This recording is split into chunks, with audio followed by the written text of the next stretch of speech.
Je suis heureux de vous retrouver aujourd'hui pour une nouvelle émission de Pasteur, j'ai une question. Aujourd'hui, nous avons avec nous un invité que vous commencez à bien connaître maintenant, le pasteur Joël. Bonjour pasteur. Bonjour pasteur Michael. Alors aujourd'hui, on va répondre à une question très délicate, très controversée dans le corps de Christ, du frère Samuel qui nous écrit de France. La doctrine de la prospérité est-elle biblique? Dieu veut-il que les chrétiens prospèrent financièrement? Alors moi je suis papa, j'ai un enfant, j'ai 2 enfants maintenant et pour moi la réponse semble être évidente d'un point de vue naturel. Je me dirais oui, je veux que mes enfants soient comblés, que mes enfants soient dans l'abondance, entre avoir un fils et une fille qui meurt dans la pauvreté, qui manque. Je voudrais qu'ils soient pourvus en toutes choses parce que je suis un bon père et j'aime mes enfants et je veux vraiment qu'ils soient bénis. Mais pourtant, la question ne semble pas être si évidente. La réponse ne semble pas être si évidente. De nombreuses dénominations, de grandes dénominations, s'opposent aujourd'hui de manière très violente à ce qu'ils appellent la doctrine de la prospérité ou encore l'évangile de la prospérité. Et nous allons voir avec le pasteur Joël ce qu'il en est bibliquement, parce que ce qui compte pour nous, c'est ce que la parole de Dieu dit. Et on veut vraiment être convaincu par la parole de Dieu et ne pas laisser les expériences ou ce qu'on peut voir dans la société ou ce que même certains hommes de Dieu, par leur vie peut-être luxuriante, peuvent laisser paraître et faire du tort à ce message qui, pour nous, j'annonce tout de suite la couleur, est biblique. Oui, nous croyons que la doctrine de la prospérité vient de Dieu. Alors, pasteur Joël, j'ai un peu commencé à répondre en disant un oui catégorique, mais est-ce que tu confirmes, est-ce que Dieu veut que ses enfants soient dans l'abondance financièrement ou pas? Est-ce que la prospérité financière est de Dieu? Bien, moi, je crois que la question est bonne et la réponse aussi, évidemment. C'est que c'est certain que le cœur de Dieu pour ses enfants, c'est que ses enfants puissent aller de gloire en gloire et ça à tous les niveaux. Et je pense qu'il y a beaucoup de confusion concernant la prospérité. En fait, moi, je change le mot si j'enseigne sur la prospérité parce que je réalise que les gens ne saisissent pas vraiment le sens.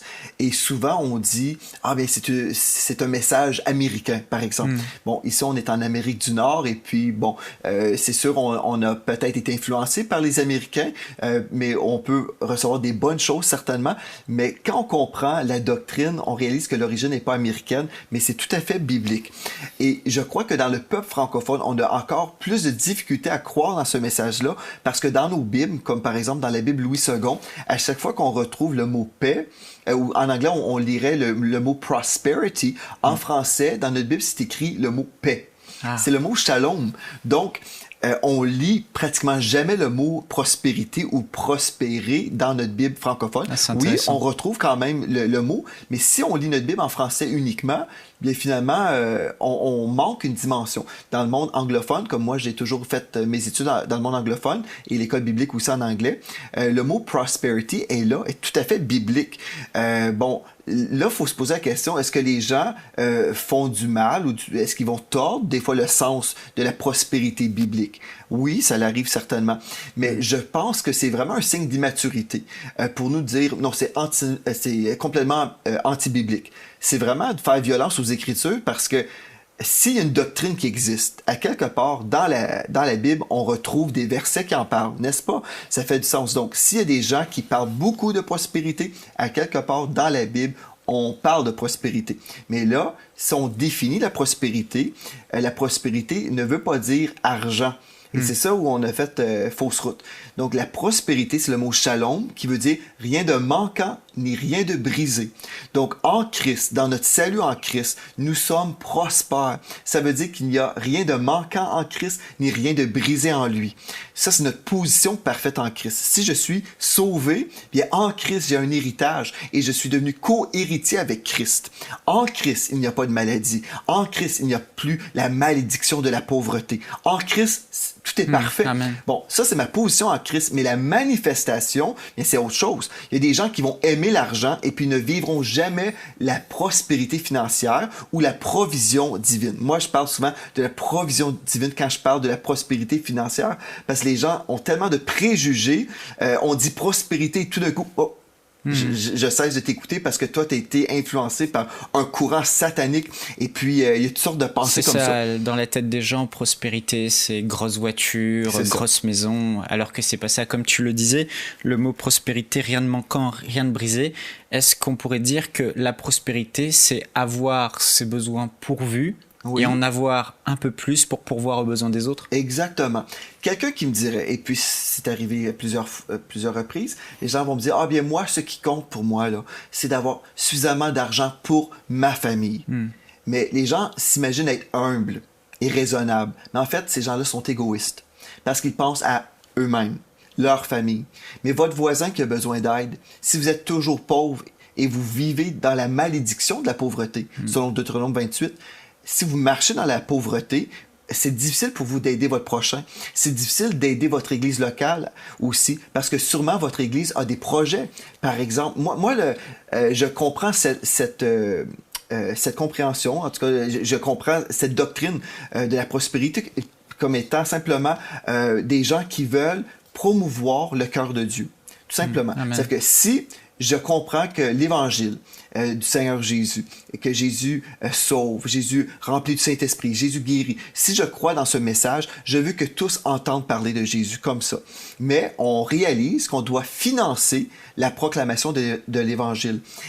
Donc, c'est qui veut vraiment qu'on soit pauvre et qu'on mette de côté le message de la provision financière venant de Dieu? Bien, je crois que le diable veut garder l'Église pauvre pour qu'on puisse être empêché justement d'aller de l'avant là-dedans. Amen. Tu as dit que la pauvreté, c'est une malédiction, selon la Bible. Oui. On voit que beaucoup de chrétiens, parce qu'ils manquent d'enseignement peut-être, ou qu'ils ont vécu des mauvaises expériences, ou qu'ils ont vu des mauvais modèles, ont cette mentalité qu'on pourrait, entre guillemets, dire de pauvreté, c'est-à-dire que être chrétien, c'est ne pas être dans l'abondance, c'est avoir le minimum. Est-ce que tu peux nous montrer pourquoi dans la Bible, la pauvreté est considérée comme une malédiction? On pourrait avoir plusieurs versets, je vais en lire, mais juste avant, là, ce que tu dis, la notion que la pauvreté, c'est la sainteté, là, on entend beaucoup parler de ça, surtout ici au Québec, où il y a eu une église qui a prêché le vœu de la pauvreté. Mais on voit qu'il y a beaucoup d'hypocrisie là-dedans, parce que certaines personnes sont pauvres dans l'Église et d'autres sont très, très riches. Donc, le vœu de la pauvreté, c'est aucunement dans la parole de Dieu. Mais si on revient à la parole de Dieu, comme tu nous invites à faire, dans 2 Corinthiens 8, verset 9, ici, on voit un texte, je vais lire dans Louis II et ensuite dans la Bible du Sommeur. Ça dit, « Quand vous connaissez la grâce de notre Seigneur Jésus-Christ, qui pour vous s'est fait pauvre, de riche qu'il était, afin que par sa pauvreté, vous fussiez enrichis. » On lit ça dans Louis II, et puis on dit, bon, les traducteurs ont choisi le mot « enrichi ». C'est peut-être spirituel. Oui, c'est peut-être spirituel. Et encore là, enrichi, ça passe mieux, c'est plus facile à croire parce qu'on peut être enrichi un peu. On peut aller de pauvreté et enrichir un petit peu. Mais dans 2 Corinthiens 8, 9, dans la traduction King James française, ça nous dit: car vous connaissez la grâce de notre Seigneur Jésus-Christ, qui, bien qu'il était riche, on comprend au ciel, Jésus était certainement riche, il s'est abaissé, il est venu sur la terre, il a marché sur la terre, dans le sable, et puis c'est certain, en quittant le ciel, il s'est appauvri. Ça dit, bien qu'il était riche, cependant, il s'est fait pauvre pour vous, comparativement au ciel, là, afin que par sa pauvreté, vous deveniez riches. Bon, c'est la Bible que je vous lis. Les gens vont dire, oui, mais ça, c'est spirituel. Le contexte, si on ne fait pas violence au sein des Écritures, le contexte, vous lisez, ça nous parle des finances. C'est ça. C'est riche. Oui. Donc, mais pourquoi Dieu veut qu'on soit riche? Riche en bonnes œuvres, oui, certainement. Mais financièrement, Dieu veut qu'on soit enrichi. Pourquoi? Pour qu'on puisse financer son royaume sur la terre. Pour qu'on puisse payer pour avoir des studios de télévision. Pour qu'on puisse publier des livres chrétiens, pour qu'on puisse imprimer des Bibles. Mais le diable veut que l'Église soit pauvre pour qu'on soit empêché de répondre à l'appel de Dieu à ce niveau-là. Et un autre texte, 3 Jean 2, un texte qu'on connaît très très bien. « Bien-aimé, je souhaite que tu prospères à tous égards et sois en bonne santé comme prospère l'état de ton âme. » Notre âme, c'est notre pensée, notre volonté, nos émotions. Si on pense pauvre, bien finalement, on va être pauvre aussi dans notre réalité. Mais le problème, en fait, là, la raison pour laquelle les gens vont s'opposer au message de la prospérité, en fait, ils ne comprennent pas le message. Ils s'imaginent que la prospérité veut dire avoir une grosse auto, beaucoup d'argent à la banque pour financer nos désirs charnels. Mais dans 1 Timothée 6,10, ça nous dit l'amour de l'argent est une racine de tous les maux. Remarquez, c'est l'amour de l'argent. C'est pas l'argent comme tel. La racine, c'est l'amour de l'argent. C'est l'amour de l'argent. Et puis si on comprend le cœur de Dieu, c'est qu'on puisse l'aimer de tout notre cœur. Si j'aime Dieu et si j'ai de l'argent et Dieu me dit donne cet argent-là pour enseigne-moi.com et puis je fais un don, bien, gloire à Dieu, j'aime Dieu au-delà de ma propre personne. C'est ça. Beaucoup de chrétiens pensent que l'argent c'est un problème, l'argent c'est mal, l'argent c'est mammon, mais en réalité mammon c'est l'amour de l'argent. Et l'argent, quelqu'un a dit, est un très bon serviteur, mais un mauvais maître. Mais on peut faire effectivement que l'argent soit un serviteur pour le royaume de Dieu. Oui. Et je crois que beaucoup de dénominations, effectivement, comme tu l'as dit, sont opposées à cette doctrine de prospérité, comme ils l'appellent, parce qu'en fait, certains qui peut-être ont prêché ce message, ont exposé une vie un peu trop luxueuse et du coup ça a créé une mauvaise connotation au message de la prospérité. Mais en réalité, quand on regarde la vie de Jésus, Jésus était prospère, Jésus a eu de l'or à sa naissance, Jésus nourrissait 12 hommes, mais on n'a pas l'impression qu'il était prospère parce qu'en fait, tout ce qu'il avait, il le donnait pour le royaume de Dieu. Donc, il n'investissait pas dans des propres richesses. Mais pourtant, il était prospère. Oui, et des gens, des fois, ont du mal avec ça parce qu'ils se disent, bien, Jésus certainement était pauvre. Mais imaginez le peuple juif. Croyez-vous que les gens qu'il reconnaissaient comme étant le Messie pouvaient s'imaginer que Dieu enverrait un pauvre Messie? J'ai du mal à croire ça. Et puis, quelqu'un qui est très, très pauvre, bien, avez-vous besoin d'un trésorier? Judas était le trésorier du Seigneur Jésus et puis il était constamment en train de voler de l'argent et puis ça paraissait pas trop. Donc, s'il y avait seulement $2, ça paraîtrait, n'est-ce pas? Donc, on voit, Jésus avait, comme tu dis aussi, il prenait soin de 12 hommes, là, en fait, là, pour cette mission-là. Donc, il y avait des revenus, il y avait des donateurs aussi dans son ministère. On sait, Jésus, son cœur, c'était de sauver les hommes, c'était pas de venir se bâtir un château. Ceci dit, est-ce que Dieu veut qu'on soit pauvre et dans la rue? Les gens ont même prêché, en fait, que Jésus, c'est un sans-abri. La tradition des hommes vient nous voler. Alors, on a dit, bien, Jésus, c'est un sans-abri, et puis, finalement, il demeurait dans la rue, il n'y avait aucune place où il pouvait dormir.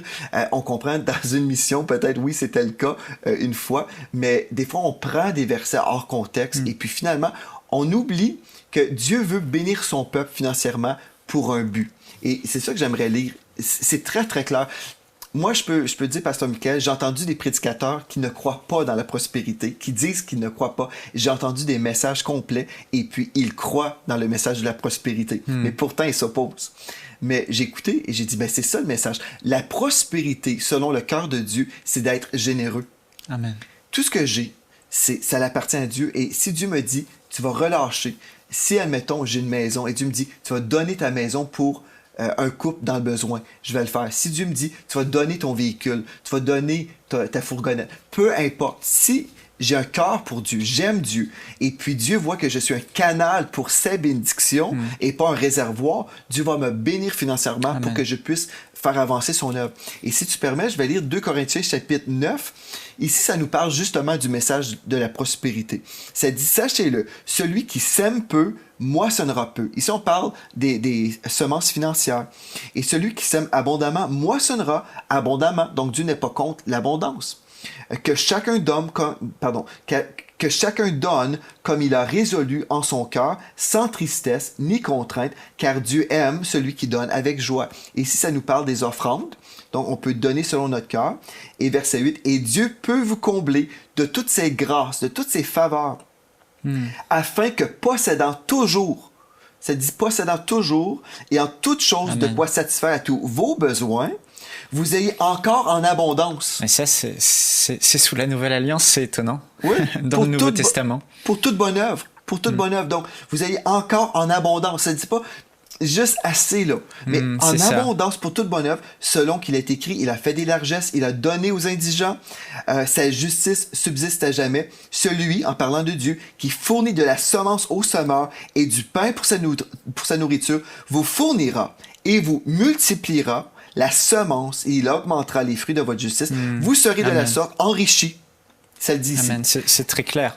À tous égards, pour toute espèce de libéralité qui, par notre moyen, feront offrir à Dieu des actions de grâce. Donc, je vais donner comme l'Esprit de Dieu va me dire, et puis je vais répondre à l'appel de Dieu, je vais semer. Et là, il y a des gens qui vont entendre parler de Jésus, et puis là, ils vont être reconnaissants. Ils vont dire merci Seigneur Dieu, parce qu'un jour, Joel Spinks a donné tel montant. Amen. On sait ce qu'on va faire avec notre argent lorsqu'on est dans l'abondance. Mais il y a aussi ce passage qui me vient à la pensée dans Philippiens chapitre 4. Mon Dieu pourvoira à tous vos besoins selon sa richesse et avec gloire. Et on sait qu'au ciel, tout est pavé d'or, que les portes sont de pierres précieuses, etc. Donc on voit que Dieu est un Dieu quand même riche, un Dieu d'abondance.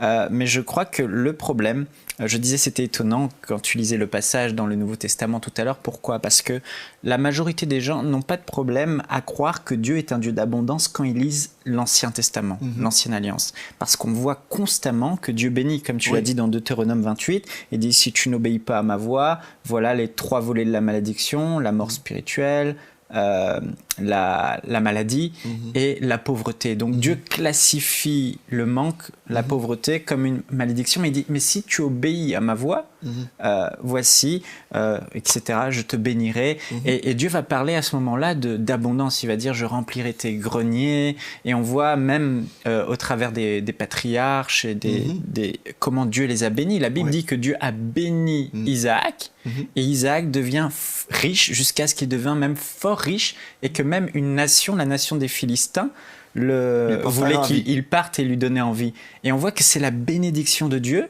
qui a enrichi Isaac, c'est la bénédiction de Dieu qui a enrichi Joseph, c'est la bénédiction de Dieu, et ces gens étaient prospères. Mais voilà, ça c'est ce que dit l'Ancien Testament. On le lit, et les chrétiens n'ont pas de problème. Mais après, quand on arrive dans le Nouveau Testament, le style de vie tellement sobre de Jésus, le style de vie tellement sobre des apôtres, c'est comme si c'est fini ce temps où Dieu, son bon plaisir est de nous rendre heureux et faire en sorte que ses enfants soient dans l'abondance. Maintenant, c'est le temps de vivre avec juste le minimum et de ne pas s'enrichir. Est-ce qu'il faut effectivement se dire que Dieu a changé, qu'il n'est plus le même sous la Nouvelle Alliance ? Parce que tu as parlé du sacrifice de Jésus qui... de riche qu'il était, s'est appauvri. On voit même sur la croix, Dieu a fait en sorte qu'il puisse avoir cette couronne d'épines. Il a été maudit comme un roi des Juifs. Donc un roi qui a une couronne, c'est le plus pauvre des rois.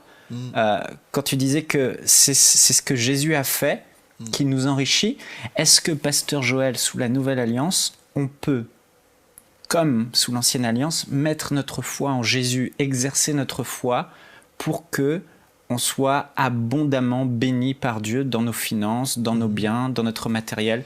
Tu sais, là, Christ nous a rachetés de la malédiction. Le péché est entré dans le monde, dans le jardin d'Éden, on sait. Et puis, aujourd'hui, on peut croire que tout ce que Adam a perdu, Christ l'a racheté. Donc, la maladie est entrée, on sait aussi par le péché, la pauvreté, toutes ces choses-là. Mais Christ, quand Jésus est venu, il nous a totalement délivrés des œuvres de Satan. Et puis Satan veut nous rendre pauvres, il veut nous rendre malades, déprimés. Mais Christ a été victorieux sur l'œuvre de l'ennemi. Et puis aujourd'hui, on peut croire vraiment et vivre la bénédiction du jardin d'Éden. Et puis on peut voir, quand la bénédiction de l'Éternel vient sur une personne, c'est la bénédiction de l'Éternel qui enrichit, il ne la fait suivre d'aucun chagrin. Donc, je peux croire dans cette bénédiction qui se manifeste dans ma vie. Et si je comprends que ce que Dieu veut premièrement pour ma vie, c'est que je puisse l'aimer. Et oui, certainement, on voit le Seigneur Jésus et les disciples, ils nous ont montré un modèle où ils avaient les priorités à la bonne place. Je vais lire un texte ici dans Matthieu 6, 19 à 21 qui nous parle des trésors. Nous lisons ici, ça dit « Ne vous amassez pas des trésors sur la terre, où la teigne et la rouille détruisent, et où les voleurs percent et dérobent. Mais amassez-vous des trésors dans le ciel, où la teigne et la rouille ne détruisent point, et où les voleurs ne percent ni ne dérobent. Car là où est ton trésor, là aussi sera ton cœur. » Bon, ici, ça ne dit pas. J'ai déjà eu un frère qui me disait, on ne devrait pas avoir de maison. Parce que si on aime Dieu, on va être prêt à vivre comme Jésus, supposément. Parce que Jésus était supposément un sans-abri. Je m'excuse, c'est pas ça que la Bible nous dit. Mais ne vous amassez pas des trésors sur la terre. Il y a une différence entre des propriétés et des trésors. Si pour moi, je travaille pour ma maison et ma vie, là, je travaille, tout ce que je fais, c'est pour avoir une belle maison et cette maison, c'est mon trésor.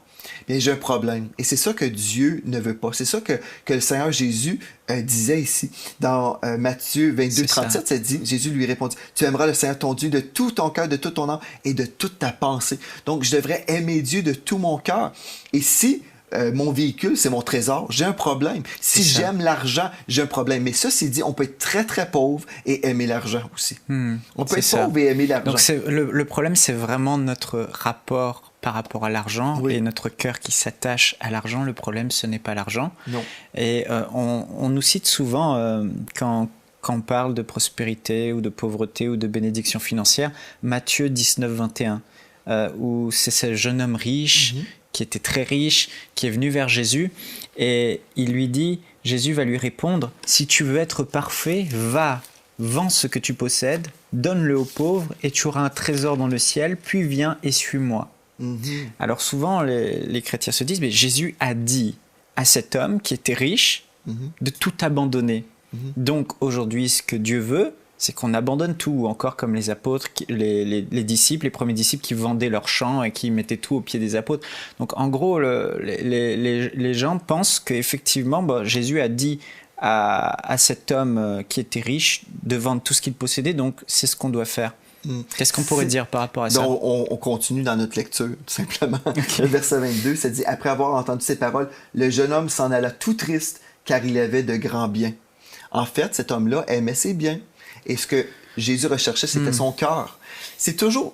On peut prendre tellement de versets hors contexte, mais sérieusement, et honnêtement, franchement, si on prend la Bible, moi, j'arrive pas à comprendre comment les gens peuvent, avec toute honnêteté, dire que la Bible n'enseigne pas la prospérité. Honnêtement, je comprends pas. C'est compliqué. Parce que la Bible est claire, c'est très, très clair. Mais ce que Dieu veut, c'est qu'on puisse l'aimer de tout notre cœur. Ce jeune homme riche-là, c'est une bonne chose que Jésus lui a dite ici, parce que ce jeune homme-là devait tout abandonner, parce que, en fait, cet homme-là aimait sa richesse plus que Dieu. La richesse était l'obstacle qui l'empêchait de suivre Jésus. Oui, c'est ça. Donc s'il n'avait pas eu cet attachement pour l'argent et qu'il aurait suivi Jésus, certainement que Jésus ne lui aurait pas dit de vendre tout ce qu'il avait.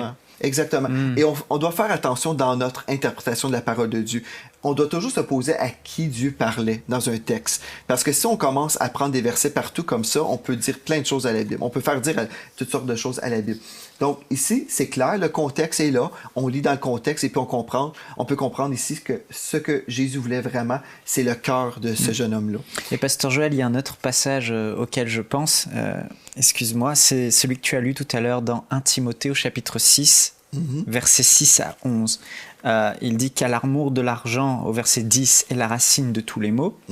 Et quelques-uns, en étant possédés, se sont égarés loin de la foi et se sont jetés eux-mêmes dans bien des tourments. Mais là, il dit au verset 11, « Pour toi, homme de Dieu », donc Paul dit à Timothée, « Fuis ces choses et recherche la justice, la piété, la foi, la charité, la patience, la douceur. » Donc ici aussi, ça peut mettre les personnes dans la confusion parce qu'il dit, en gros, « Fuis l'argent, fuis... » Encore une fois, c'est fuir l'amour de l'argent. C'est encore ça. Ou fuir la recherche du gain. Oui, tu remarques, relis le texte, tu verras. Ok. Donc, car l'amour de l'argent est la racine de tous les maux, et quelques-uns, en étant possédés, se sont égarés loin de la foi et se sont jetés eux-mêmes dans bien des tourments. Ensuite. Pour toi, homme de Dieu, fuis ces choses et recherche la justice, la piété, la foi, la charité, la patience et la douceur. Donc, ce qu'on devrait rechercher, c'est premièrement le royaume de Dieu et sa justice. Et toutes ces choses nous seront rajoutées. Si on recherche le matériel, on va faire fausse route. Mais si on recherche le cœur de Dieu, tu sais, quand Dieu bénit financièrement, et on l'a vécu dans notre vie, Dieu a béni, et là, Dieu nous a dit, maintenant, je veux que tu relâches ce montant d'argent. Si on disait, non, Seigneur, parce que j'aime trop cet argent-là, Dieu me respecterait. Il dirait, OK, correct, mais je vais choisir un autre canal maintenant, parce que quand je veux bénir telle personne, t'écoutes pas. Mais si je recherche le cœur de Dieu, Dieu connaît mon cœur. Et puis, si je suis libéral, et puis je donne, je fais des semences, Dieu va continuer à me bénir financièrement parce qu'il peut me faire confiance. Amen. Amen. Donc, Pasteur Joël, le temps est presque terminé pour cette émission. Donc, on peut conclure en disant que oui, Dieu est un Dieu d'abondance et qu'il veut nous bénir pour qu'on ait tous nos besoins pourvus et qu'on en ait en plus, mais il nous fait confiance pour que notre cœur ne s'attache pas à cet argent et que comme Jésus nous a montré l'exemple, bien qu'il fût riche, et comme les apôtres aussi nous l'ont montré, il y a une priorité, comme tu parlais, c'est vraiment la notion de priorité. La priorité, c'est de semer pour le royaume de Dieu. Et c'est ça. Dans 1 Timothée 6, 17, je vais terminer avec ce verset-là, c'est-à-dire recommande aux riches. Évidemment, l'apôtre Paul disait à son fils spirituel qu'il parlerait aux riches. Recommande aux riches du présent siècle de ne pas être orgueilleux et de ne pas mettre leur espérance dans des richesses incertaines, mais de la mettre en Dieu qui nous donne avec abondance toutes choses pour que nous en jouissions ou pour notre très grand plaisir. Donc, si on est béni financièrement, on peut aussi profiter de ces richesses-là parce que le cœur de Dieu, c'est pour nous aussi. Il aime ça quand ses enfants sont heureux.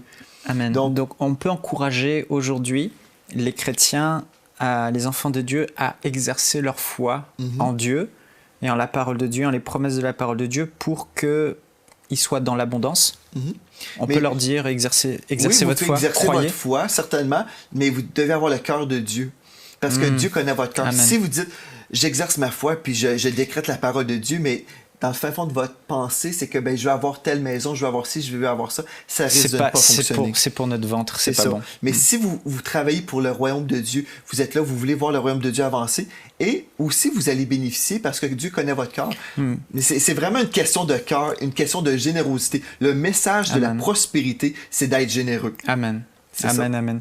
Je me souviens de l'histoire de cet homme, le patron président de l'entreprise Kellogg's, donc l'entreprise de céréales numéro 1 aux États-Unis, les premiers, les leaders, donc très très très prospère cette entreprise. Cet homme avait une entreprise de farine avant et l'entreprise ne fonctionnait pas et ne marchait pas. Et puis il a prié, il était chrétien, il a dit: Seigneur, si tu fais prospérer mon entreprise, je te donnerai 90% de mes bénéfices et je garderai 10% pour moi. Et il a eu, après avoir fait cette prière, l'idée de transformer son entreprise de farine en entreprise de céréales. Et Dieu, on voit que Dieu a répondu à sa prière et l'a béni au point que c'est devenu l'entreprise numéro 1 de céréales aux États-Unis et peut-être même dans le monde aujourd'hui. Et ce qui est étonnant de voir, c'est que Dieu a vu le cœur de cet homme, il l'a béni, mais cet homme a donné 90% des bénéfices de l'entreprise au royaume de Dieu. Et ça a permis au royaume de Dieu d'avancer. Je ne sais pas, Pasteur Joël, pour conclure cette émission, il nous reste 30 secondes si tu veux adresser un dernier mot aux auditeurs. Soyez richement bénis, et je le dis avec confiance, c'est le cœur de Dieu pour vous. Je veux m'opposer à cette malédiction de pauvreté au nom de Jésus. Soyez bénis, recevez la bénédiction de Dieu dans vos vies. Et étudiez la parole de Dieu. Allez chercher les versets concernant la prospérité financière, concernant la provision de Dieu, tout simplement. Et vous verrez vraiment que le Seigneur va vous bénir si vous avez un cœur intègre, un cœur amoureux du Seigneur Jésus. Donc, soyez richement bénis. Soyez bénis, on vous dit à bientôt. Nous espérons que cette émission vous a bénis. Si vous aussi vous avez une question biblique sans réponse, envoyez-la nous par email à pasteurj'aiunequestion@enseigne-moi.com.